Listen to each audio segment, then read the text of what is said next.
지금 공항에 김포국제공항에 저희 취재 기자가 나가 있는데요. 불러보겠습니다. 신준명 기자.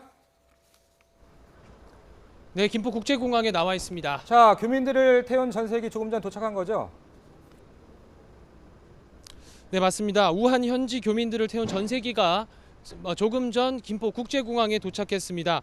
입국장 주변에 대기하고 있는 검역 관계자나 취재진 사이에는 지금 긴장감까지 감돌고 있는데요.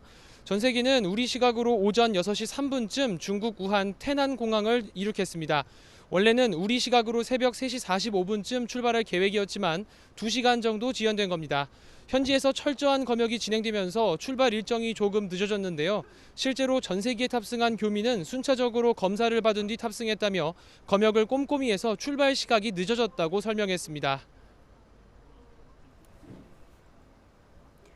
네, 전세기가 어젯밤 9시쯤 인천공항을 출발했으니까요. 지금 김포공항에 도착한 건 대략 11시간 만입니다. 타고 있는 교민 367명으로 공식적인 발표가 있었죠. 네, 맞습니다. 말씀하신 대로 외교부는 1차 전세기를 통해 귀국하는 교민은 367명이라고 밝혔습니다. 정부 신속대응팀 인원을 고려하면 전세기가 수용할 수 있는 거의 최대 인원을 모두 태워서 돌아온 겁니다.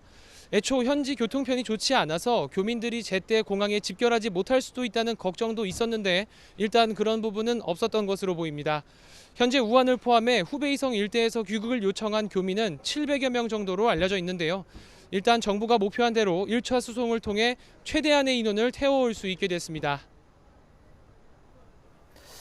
자, 저희가 지금 조금 전에 활주로에 착륙한 전세기의 모습을 지금 실시간으로 계속 보여드리고 있고요. 자, 기내에서도 그렇고 이 공항에 도착한 이후에도 철저한 검역이 다시 진행이 되는 거죠?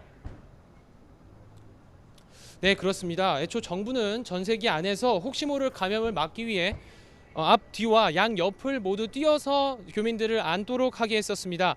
하지만 전세기 편수가 한대로 줄어들면서 교민들은 간격 없이 붙어서 앉게 됐습니다.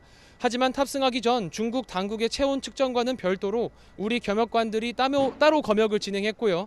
또 기내에서도 줄곧 고성능 마스크를 착용하도록 했습니다. 또 승무원들은 방역복을 포함한 보호장구를 착용하고 교민들의 탑승을 도왔고 기내에서는 서비스를 최소화했습니다. 전세기 안에서는 승무원들이 교민들에게 최대한 자리에서 벗어나지 말고 화장실 이용도 자제해달라고 요청한 것으로 알려졌습니다. 네, 지금 전세기에 탑승하기 전에 검역을 한 상황 전해주셨고요. 도착을 하게 되면 교민들은 검역을 또 한 번 받게 되죠. 네, 맞습니다. 우한 현지에서도 검역 전에 출국 전에 검역을 받느라 시간이 굉장히 많이 지연된 것으로 알려졌는데요. 우한에서 전세기 탑승 전에 검역을 받은 교민들은 이곳 김포공항에 도착해서도 정밀 검역을 또 한 번 받게 됐습니다. 만약 체온이 37.5도를 넘는 등 신종 코로나 바이러스 감염 의심 증상이 보이면 공항에서 우선 격리 조치됩니다.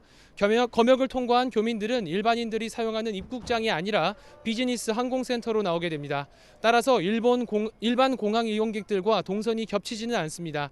교민들은 준비된 경찰버스 30여 대에 탑승해 충북 아산과 충남 진천에 마련된 격리시설로 이동할 예정입니다. 지금까지 김포공항에서 YTN 신준명입니다.